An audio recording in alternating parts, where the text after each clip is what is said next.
We're excited to have Zoltan Olah join the show today. He is one of the creators of Storybook or Storybook JS. Zoltan, thanks for coming on. Yeah, thanks for having me. And just to correct you a little bit, I'm not one of the creators, but I'm deeply involved in the project these days, and I'm sure we'll get into that in the podcast. Perfect. And how to level set with the group here, what is Storybook? We'll start there, and then we'll get into more detail on how it came to be. Yeah, so Storybook is sort of the world's most popular isolated component development environment. And what that means, it's a class of software that is able to reach into the components in your code base, and it gives you an environment where you can develop those components independent of the application or the design system that they're built for. And that primarily means recording the states that those components can be in terms of their inputs, which is usually sort of plain old JavaScript. And then that gives you essentially a catalog or documentation that helps you develop components. It helps your team develop components in the future. And then it also leads into other additional kind of bits of functionality on top, such as testing, such as review, integration with design tools, and anything basically that helps developers in the component-driven kind of development methodology. Got it. And maybe as points of clarification, so it's not a design tool like I think of Figma or other things, but a complement. It's a complement. Yeah, it's a tool that front-end developers use, and it sits side by side with their editor, and they're sort of working on the component in their editor. And Storybook is hot module loading. It's refreshing components sort of next to their editor. And that's a better development workflow than sort of trying to do that inside an application itself, where you may not have the data accessible that your component needs for whatever you're building. You might not be able to easily get to that state that you're working on inside your application. And then thirdly, you might have a hard time actually starting the application. If you're a front-end engineer, it might require all sorts of bits of the stack and databases and dependencies. And, we've all seen that. You type whatever npm start and you just get a screen full of errors, and you have to ask an engineer to help you out. Very good. So tell us the story on how we got to Storybook, and along the way you can tell your own story. Where did this begin, at least for you, or where did the project begin? For sure, yeah, it's quite a circuitous journey, actually. So my two co-founders and I, Tom and Dominic, we were running an agency. We're running a little studio and doing app development on behalf of clients.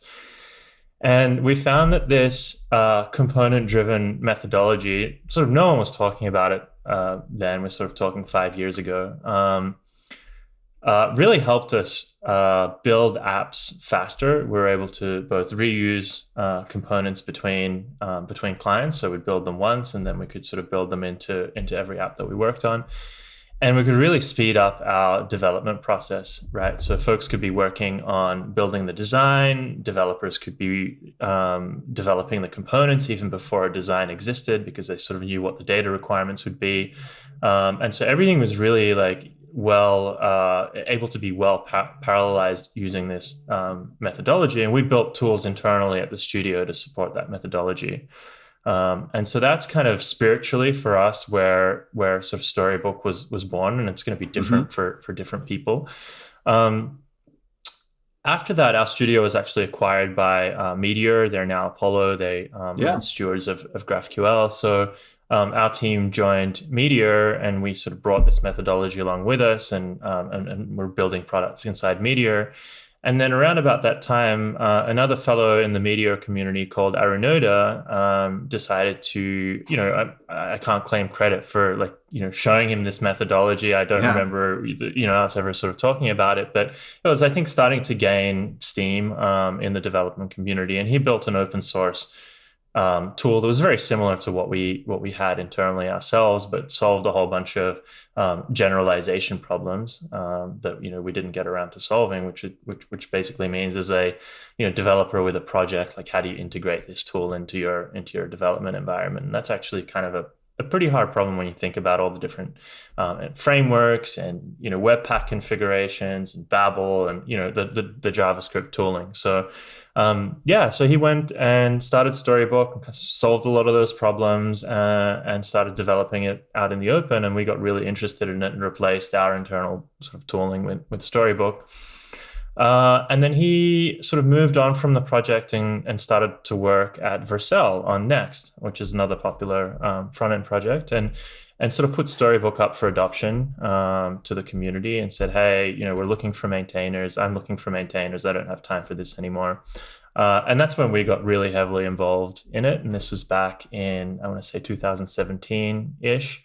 And that's also around the time that we left Meteor to start Chromatic, and to start our UI regression testing tool that we built on top of Storybook, to kind of leverage the work product that was being developed inside Storybook, and to solve a long-running pain point for front-end engineers around UI testing. So that's the kind of first part of the journey for us. Yeah, no, I mean, it's exciting. You get to kind of experience something, have a methodology, and then get to kind of inherit it later on.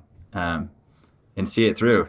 Yeah, it was sort of weird. And we were at a time in our career then where we were so focused on building the studio, and then later we were like running at a million miles an hour at Meteor, like working on open source there and on GraphQL. Like we just sort of didn't have time for it, for open sourcing our products and supporting them. Whereas now we do, and now we've built a company specifically for that purpose, to be able to support the open source. So it's super exciting. And how wonderful for the community that Storybook wasn't kind of abandoned or at least kind of left out to dry. You've got a whole passionate group picking it up. Yeah, and absolutely. In some ways, these projects end up being closely tied to their creators. It's their vision, and they have this following community. How is what's it like to inherit a project and assume the reins? Yeah, I mean, in our case, it felt very natural because the vision was our vision. It was a shared vision that we have. So it wasn't alien to us in any way. We were excited about it because there was a lot of foundational work, a lot of the sort of early heavy lifting that I talked about before around integration, that kind of thing was there. And we got to come in and continue the vision towards sort of what we're building here. Yep.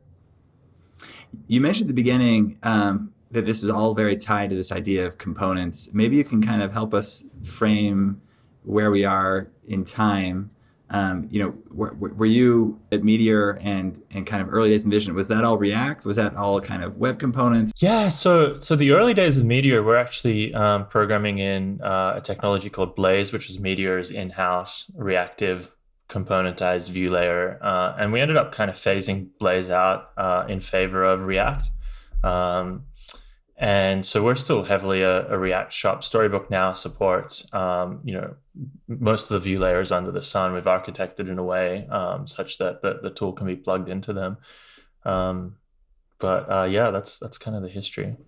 But the idea of Storybook kind of depends on a web component or component view of the world.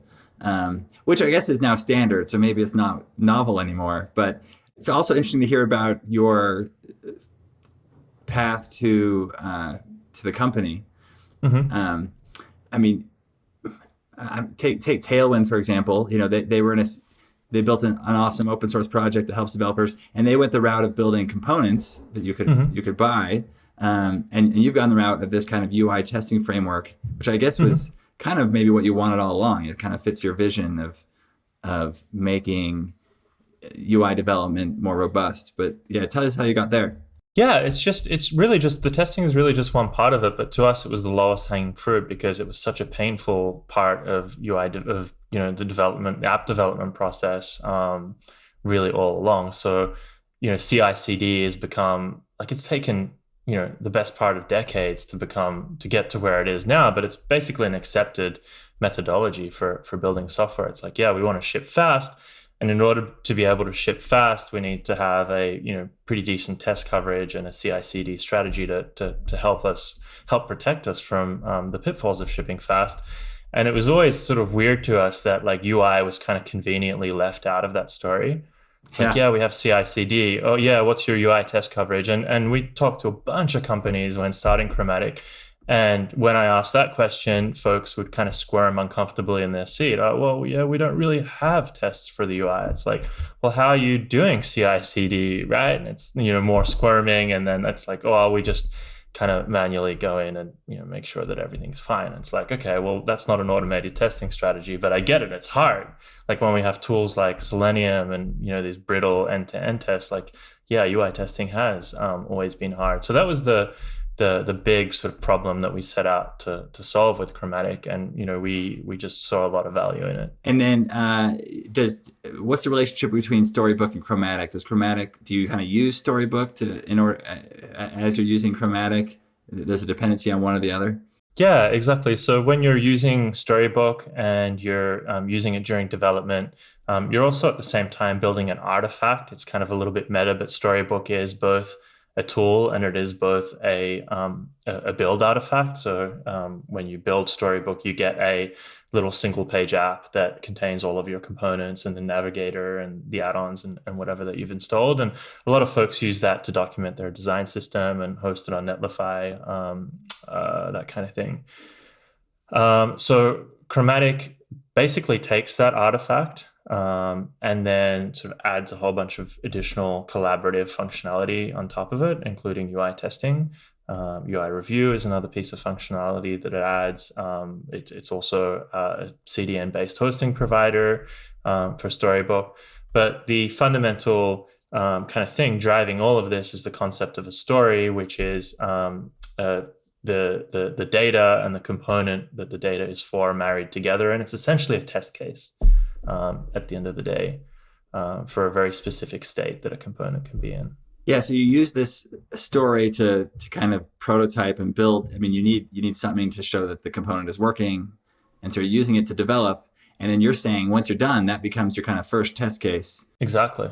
And so it serves double duty as a development aid, right? Because you don't need to run your local application, and it's really fast to get to the area that you want to develop. It serves as documentation because once you've written these essentially sort of visual test cases, then any other developer, including you who comes along in the future, can just cycle through these test cases when you're adding more functionality.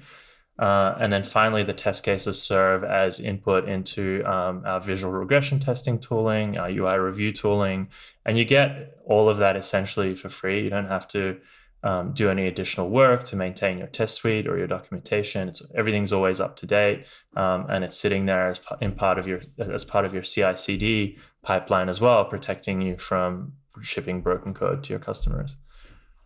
Yeah, this UI testing kind of hole is fascinating. You're right. So there's Selenium, and maybe I don't know if Cypress helps you here, but other frameworks, and but most of the time, I hear of people relying on QA or just kind of manual probing of the site or waiting for bugs to come in from users. It's kind of we test APIs pretty thoroughly. Yeah.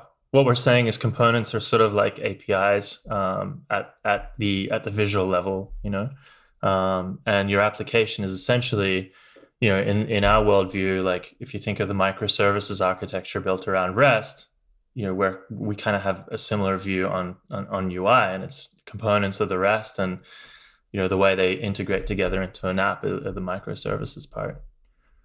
And Storybook captures all the states I would expect from my component. Got it. Exactly. So Storybook is sort of like the service mesh in that like weird analogy, even though service mesh is kind of a confusing concept in and of itself. Yeah.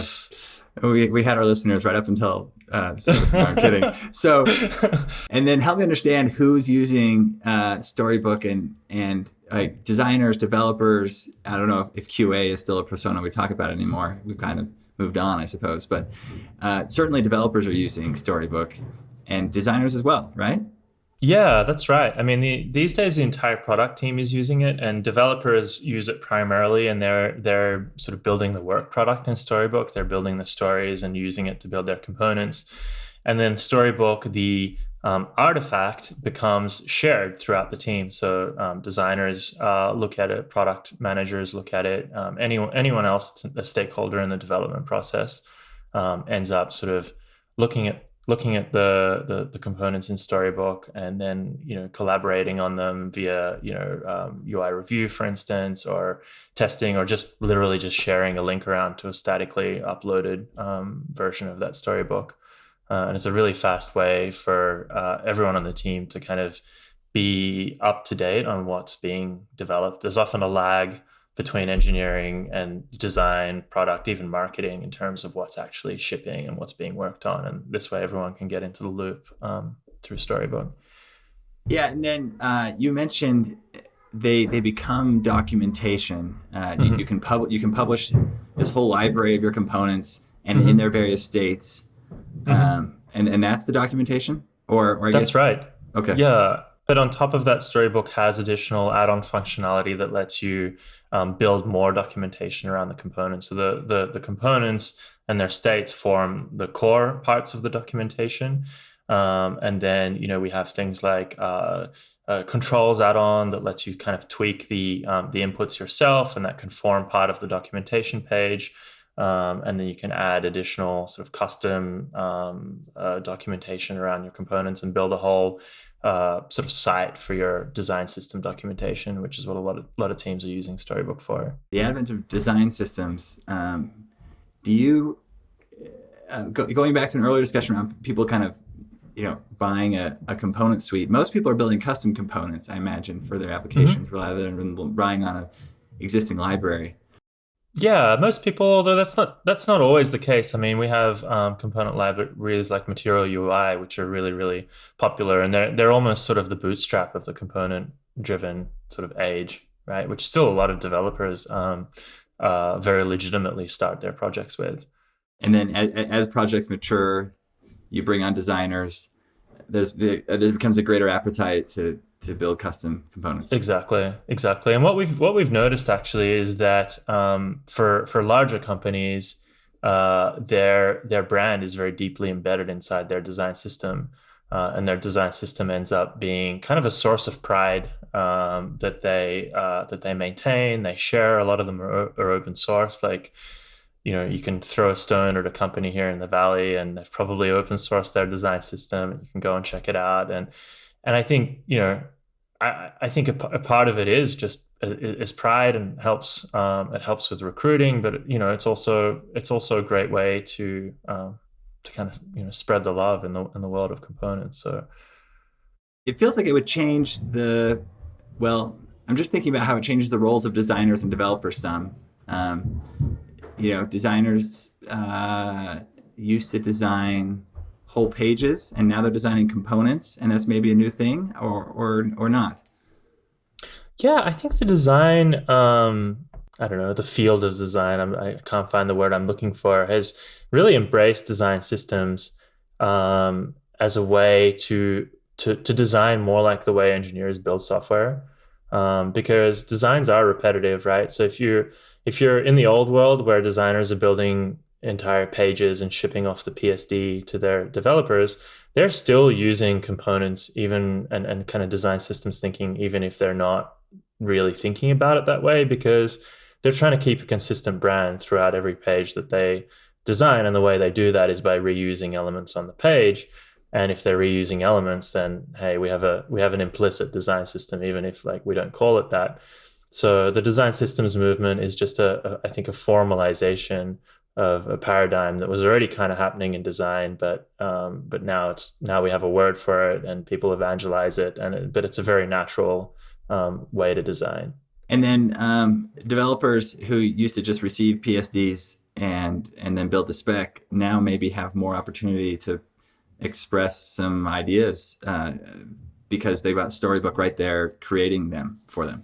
Totally. And now that there's this shared language in the form of a design system, and then a whole bunch of components that implement that design system, when developers get what is effectively a PSD, even in the world of today, which is a designed page, there's a link where now that page is has the components that it uses very strongly spelled out, right? Like inside, be it Figma or whatever tool you're using, it's like, oh, this is component X, this is the menu component, and so developers are just able to assemble pages from those components, and designers are already thinking that way, so they're not going to throw a developer a curveball where it's like, oh, wait, what is this? This is kind of like that component, but it's a weird variant that like is only used on this one page. Like, what's going Yeah, on?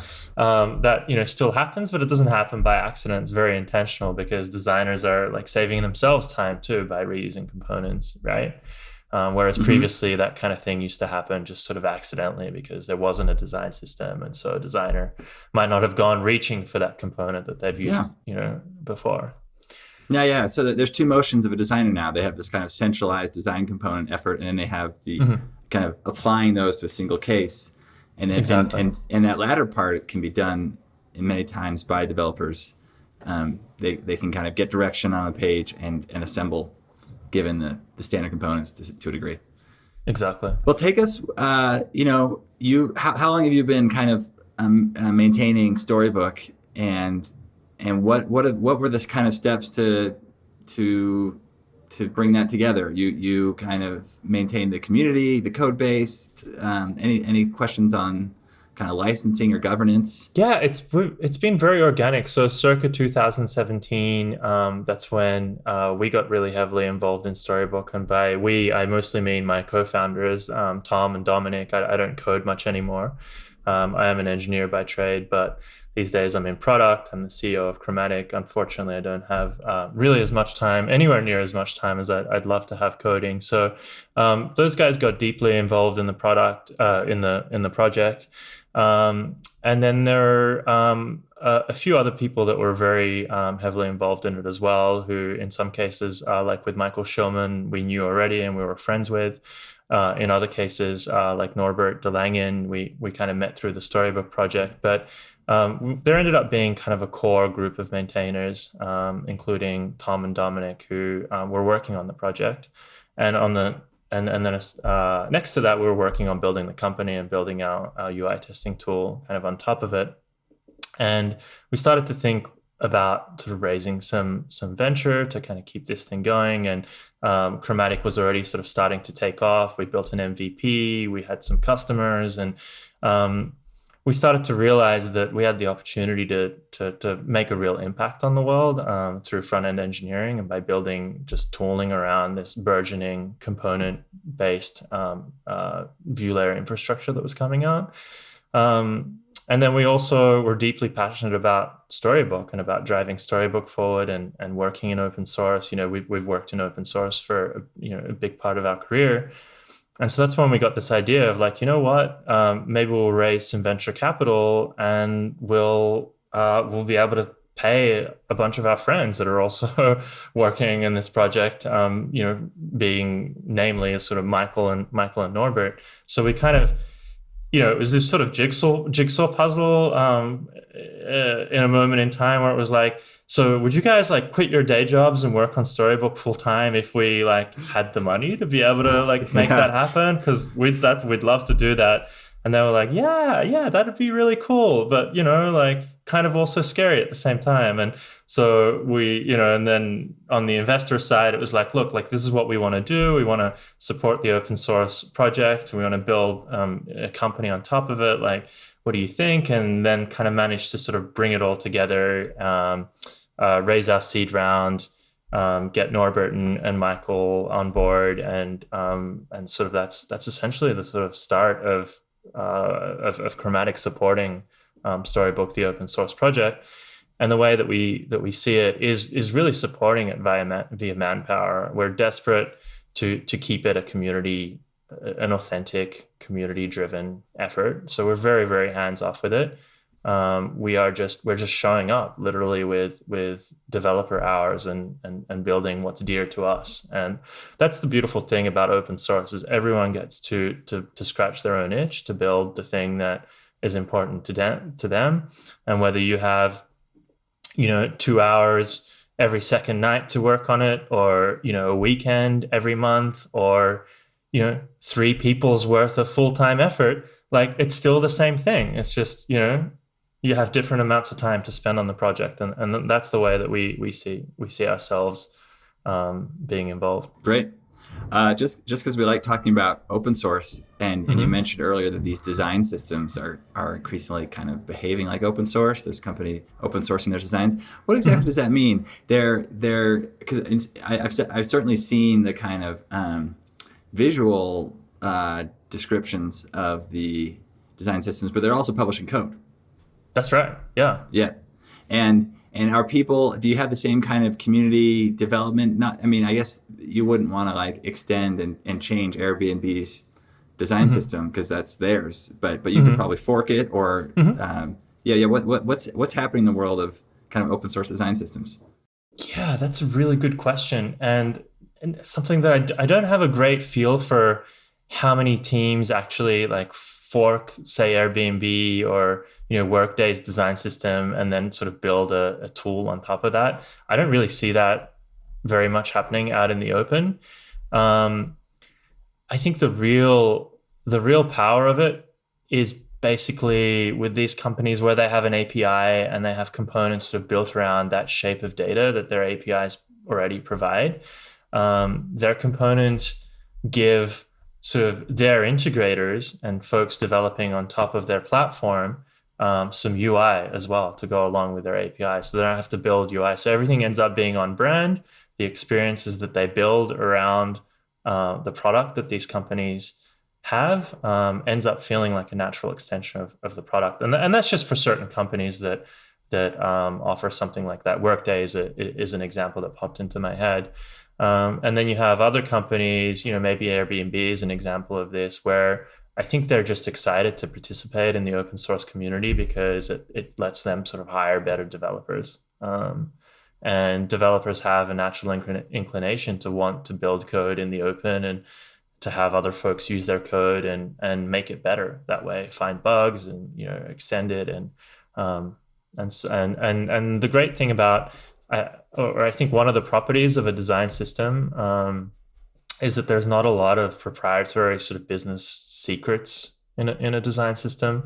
So it's not like you're giving your competitors an edge. In fact, if your competitors took your design system and then built their app in it, they're like helping you. They're spreading your brand and kind of so it's I think design systems lend themselves to being open sourced in this way, whether they're really kind of used or not.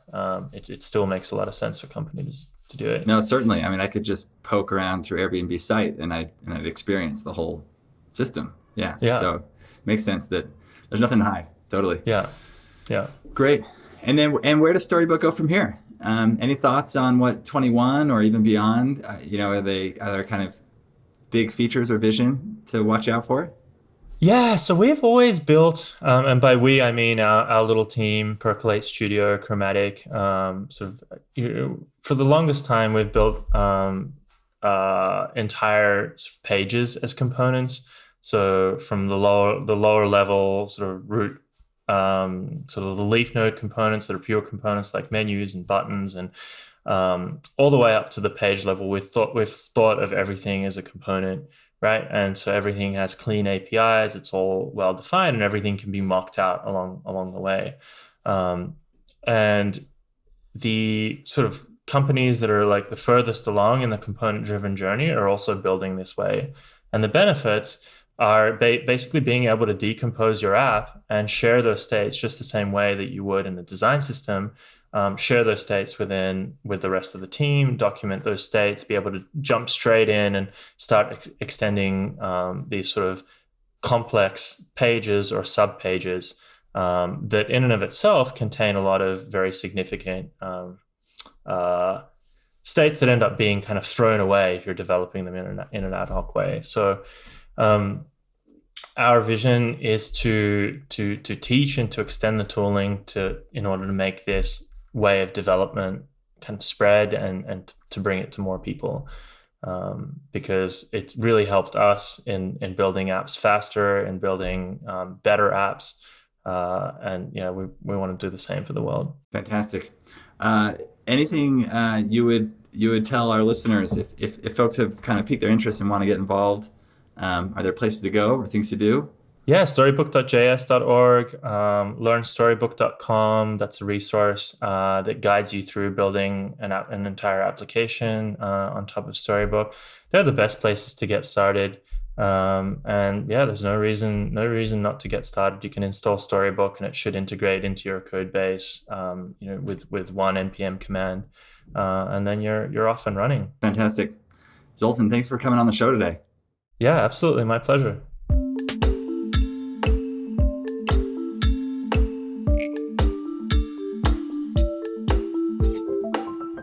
You can find today's show notes and past episodes at contributor.fyi.